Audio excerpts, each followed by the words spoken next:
एक बहुत पुरानी हवेली थी। लोग उसे तंत्र हवेली कहते थे। पिछले 70 सालों से वहां कोई नहीं रहता था। दिन में भी हवेली वीरान दिखती और रात को वहां से अजीब आवाजें आती। कभी किसी औरत के रोने की, कभी किसी बच्चे के हंसने की। गांव वाले मानते थे कि वहां एक तांत्रिक की आत्मा भटकती है जिसने हवेली में काला तंत्र साधा था। लेकिन गांव के दो नौजवान, आरव और अनन्या, इस सब पर विश्वास नहीं करते थे। दोनों कॉलेज में पढ़ते थे और छुट्टियों में गांव आए थे। उन्हें बचपन से हवेली के बारे में किस्से सुनाए गए थे, पर वे सोचते ये सब बस लोगों की कल्पना है। एक शाम दोनों ने तय किया कि वे हवेली का सच जानने वहां जरूर जाएंगे। रात का समय था। आसमान पर काले बादल छाए हुए थे। आरव और अनन्या हाथों में टॉर्च लेकर हवेली पहुंचे। हवेली का टूटा हुआ गेट जब उन्होंने खोला तो वह अपने आप चर्र की आवाज के साथ खुला। हवेली का आंगन जंगली घास और सूखे पत्तों से भरा था।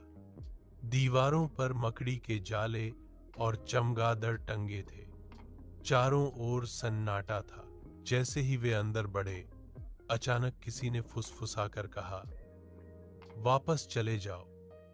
दोनों ने टॉर्च इधर उधर घुमाई, लेकिन वहां कोई नहीं था। अनन्या कांपी, लेकिन आरव बोला, डर मत, ये सब हवा का खेल है। वे हवेली के पहले कमरे में दाखिल हुए। वहां पुरानी तस्वीरें टंगी थीं।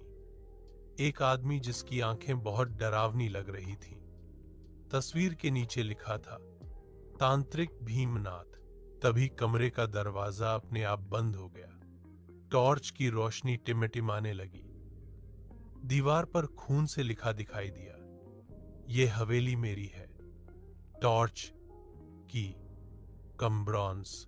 दोनों डर गए, लेकिन हिम्मत करके आगे बढ़े। जैसे जैसे वे हवेली में गहराई तक गए, अजीब घटनाएं बढ़ती गईं। सीढ़ियों पर खुद बब खुद कदमों की आवाज, दालान में किसी बच्चे की खिलखिलाहट, पुराने झूमर का अचानक गिरना। फिर उन्हें हवेली की लाइब्रेरी मिली। वहां सैकड़ों किताबें धूल में पड़ी थीं। एक बड़ी काली किताब पर लिखा था, अमरत्व साधना।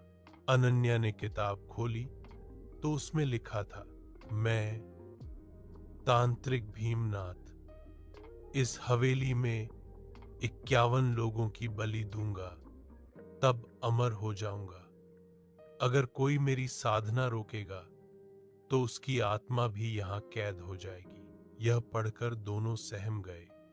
तभी पीछे से ठंडी हवा चली और किताब अपने आप पलटने लगी। पन्नों पर खून के धब्बे दिखाई दिए। आरव ने किताब बंद की और बोला, यही वजह है कि लोग यहां मरते रहे हैं। हमें सच सबके सामने लाना होगा। लेकिन तभी कमरे की दीवारें कांपने लगीं। चारों ओर से हंसी गूंज उठी, तुम मुझे रोक नहीं सकते। मेरी साधना अभी अधूरी है। वह तांत्रिक की आत्मा थी। अब हवेली और भी डरावनी हो गई। खून से भरे हाथ दीवारों से बाहर निकलने लगे। अनन्या को लगा कि कोई उसे पकड़कर खींच रहा है।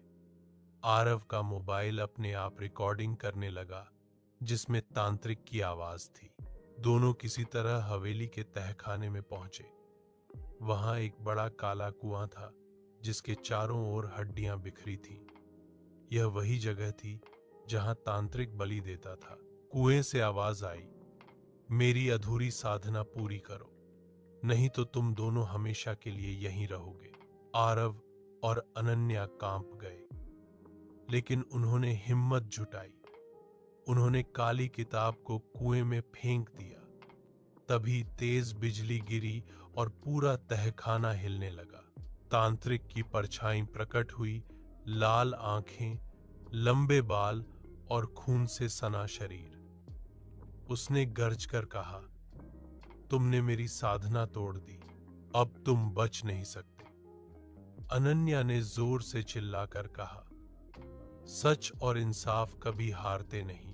उसकी आवाज गूंजी और हवेली की दीवारें टूटने लगी। तांत्रिक चीखने लगा। उसकी परछाई धुएं में बदलकर हवेली के ऊपर उठी और राख बनकर बिखर गई। सुबह जब गांव वाले पहुंचे तो हवेली पूरी तरह शांत थी। पहली बार वहां कोई डर नहीं था। आरव और अनन्या ने सबको सच्चाई बताई। गांव वालों ने मिलकर हवेली को तोड़ दिया और वहां मंदिर बना दिया। गांव वाले सोचते हैं कि हवेली की बुराई खत्म हो गई, लेकिन कुछ ही दिनों बाद अजीब घटनाएं फिर से शुरू हो जाती हैं। कुएं से फिर आवाजें आने लगती हैं। रात को गांव में लोगों की परछाइयां अपने आप दीवारों पर हिलने लगती हैं। कई बच्चों के सपनों में तांत्रिक दिखाई देने लगता है। आरव और अनन्या समझ जाते हैं कि तांत्रिक पूरी तरह नहीं गया। उसने मरते वक्त एक श्राप छोड़ दिया था, जब तक मेरी साधना की आखिरी चीज नष्ट नहीं होगी, मैं लौटता रहूंगा। दोनों फिर खोज शुरू करते हैं और पता चलता है कि हवेली के तहखाने में अभी भी एक तांत्रिक चक्र दबा है, जिसमें उसकी असली शक्ति कैद है। आरव और अनन्या एक पुरानी पुजारिन देवमयी मां से मिलते हैं। वह बताती हैं कि तांत्रिक ने सिर्फ हवेली ही नहीं, पूरे गांव को अपने चक्र से बांध दिया था। जब तक वह चक्र पूरी तरह टूटेगा नहीं, उसकी आत्मा बार बार लौटेगी। अब दोनों को उस चक्र तक पहुंचना है जो हवेली के नीचे सुरंगों में छिपा है। सुरंगों में जाते हुए उन्हें मिलता है खोपड़ियों से बनी दीवार, अचानक जिंदा हो उठे पुतले और एक काली नदी जिसमें अजीब परछाइयां तैरती हैं। अनन्या लगभग उस नदी में खिंच जाती है, लेकिन आरव उसे बचा लेता है। आखिरकार वे तांत्रिक चक्र तक पहुंचते हैं, लेकिन उसे तोड़ने के लिए बलिदान चाहिए। तांत्रिक फिर से प्रकट होता है, इस बार और भी शक्तिशाली रूप में। उसकी आवाज गूंजती है, तुम मुझे कभी नहीं मिटा सकते। आरव और अनन्या गांव वालों के साथ मिलकर तांत्रिक से मुकाबला करते हैं। पूरे गांव में अंधेरा छा जाता है। पेड़ गिरने लगते हैं, घरों में आग लग जाती है। पुजारिन मंत्र पढ़ती हैं। अनन्या तांत्रिक चक्र पर पवित्र जल डालती है। आरव अपनी जान जोखिम में डालकर उस चक्र को तोड़ता है। चक्र टूटते ही जमीन हिलने लगती है। हवेली ध्वस्त हो जाती है। तांत्रिक दर्द से चिल्लाता है और उसकी आत्मा हमेशा के लिए राख बनकर बिखर जाती है। अब हवेली का श्राप पूरी तरह खत्म हो चुका था। गांव में पहली बार शांति और सुख आया। लोग डर के साए से बाहर निकल पाए। तांत्रिक खत्म हो चुका था। हवेली ढह चुकी थी। गांव में खुशियां लौटी। लेकिन जब हवेली की राख हटाई जा रही थी, वहां से एक काला मणि, ब्लैक जेम, मिला। पुजारिन देवमयी मां ने चेतावनी दी, यह मणि तांत्रिक की शक्ति का बीज है। अगर यह गलत हाथों में गया तो और बड़ा विनाश होगा। गांव वालों ने तय किया कि इसे पास के शहर के मंदिर में पहुंचा दिया जाए, लेकिन रास्ते में वह मणि रहस्यमयी तरीके से गायब हो गई। उसके बाद गांव में नई घटनाएं होने लगी। खेतों में खून से बने चिन्ह, आधी रात को गांव के तालाब से किसी के चिल्लाने की आवाज और कुछ लोग अचानक गायब हो जाना। आरव और अनन्या समझ गए कि मणि किसी और के हाथ लग चुकी है। गांव में एक अजनबी साधु आघोरनाथ आता है। दिखने में शांत, लेकिन उसकी आंखों में लाल चमक है। धीरे धीरे लोगों को शक होता है कि वही मणि ले गया है। आघोरनाथ असल में तांत्रिक भीमनाथ का शिष्य था, जो अब गुरु से भी ज्यादा शक्तिशाली बनना चाहता था। वह गांव वालों को बहला फुसलाकर बलि की तैयारी करने लगता है। आरव और अनन्या फिर से उसके सामने खड़े होते हैं, लेकिन इस बार दुश्मन और भी चालाक है। वह अनन्या के सपनों में घुसकर उसे डराने लगता है। आरव के सामने उसके मरे हुए परिजनों की परछाइयां दिखाता है। गांव में एक एक करके लोग उसकी पूजा करने लगते हैं। अब लड़ाई सिर्फ तांत्रिक से नहीं, बल्कि गांव के अपने ही लोगों के विश्वास से भी है।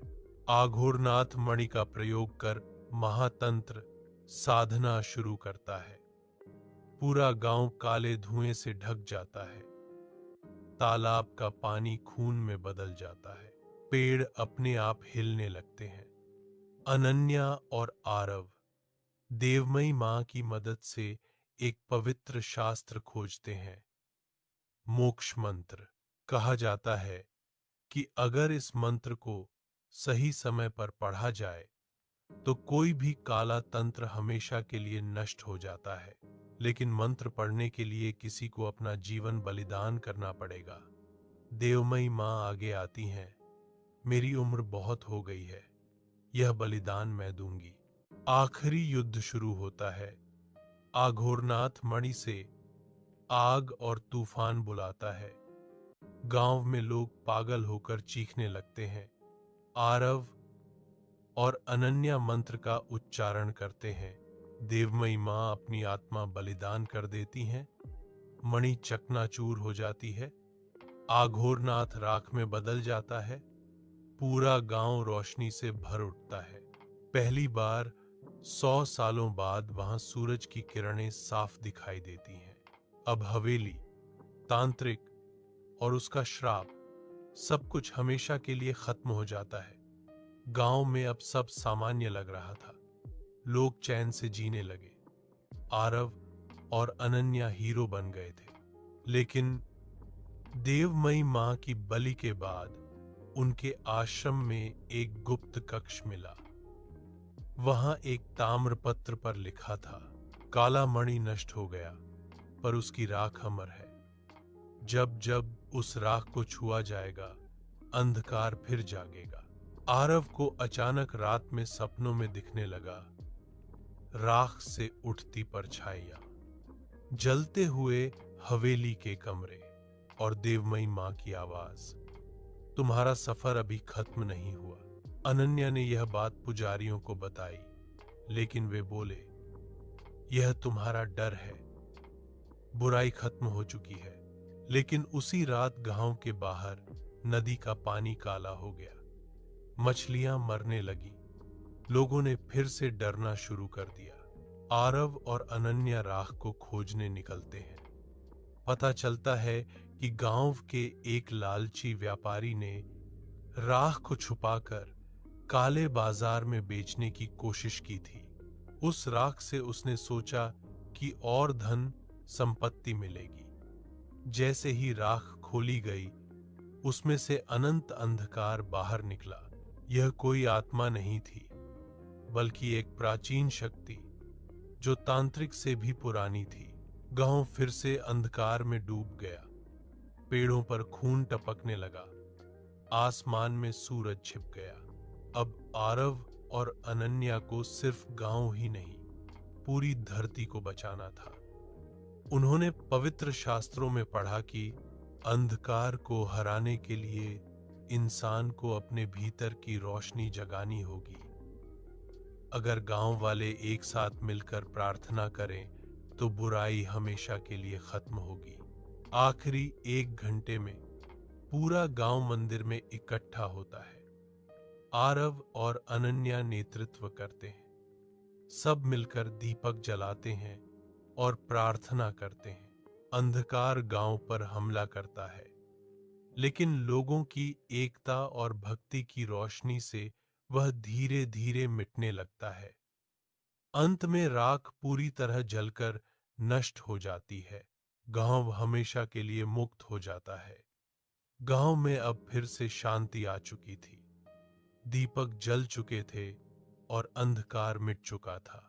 लेकिन अनन्या को बार बार एक सपना आने लगा। वह सपना किसी पुराने किले का था, जो गांव से बहुत दूर जंगल में था। सपने में वही आवाज आती, हवेली का खेल यहीं खत्म नहीं हुआ। जो शक्ति राख से निकली, उसका स्रोत इस धरती पर नहीं, ब्रह्मांड में है। आरव और अनन्या हैरान रह गए। देवमयी मां की पुरानी डायरी में लिखा मिला, तांत्रिक भीमनाथ ने कभी अकेले साधना नहीं की थी। उसने एक ब्रह्मांडीय शक्ति से समझौता किया था, जिसे कालदेव कहते हैं। जब तक कालदेव का अस्तित्व मिटेगा नहीं, बुराई लौटती रहेगी। दोनों समझ गए कि अब यात्रा सिर्फ गांव की नहीं, बल्कि पूरी दुनिया की है। आरव और अनन्या उस जंगल के किले तक पहुंचते हैं। वहां उन्हें एक गुप्त वेदी मिलती है, जहां हजारों साल पहले कालदेव की पूजा हुई थी। वहां अभी भी अजीब शक्ति फैली थी। हवा भारी लग रही थी, आसमान काला हो गया था। अचानक एक विशाल परछाई प्रकट हुई। मैं कालदेव हूं, तुम्हारे तांत्रिक, तुम्हारे दुश्मन सब मेरे ही प्यादे थे। अब तुम मेरी चुनौती स्वीकार करो। पूरा किला हिलने लगा, धरती से आग निकलने लगी। आरव और अनन्या लगभग हार मानने वाले थे। तभी उन्हें याद आया कि शास्त्र में लिखा था, कालदेव को हराने का एक ही उपाय है, अंतिम यज्ञ।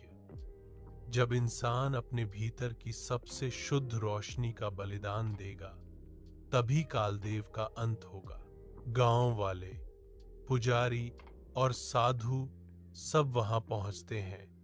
सभी मिलकर अंतिम यज्ञ शुरू करते हैं। आसमान से बिजली गिरती है, कालदेव गरजता है, तुम सब मुझे नहीं रोक सकते। लेकिन हजारों दीपकों की लौ और सबके मंत्रोच्चार से एक विशाल ज्योति उठती है। वह ज्योति कालदेव को घेर लेती है। उसकी परछाई धीरे धीरे मिटने लगती है।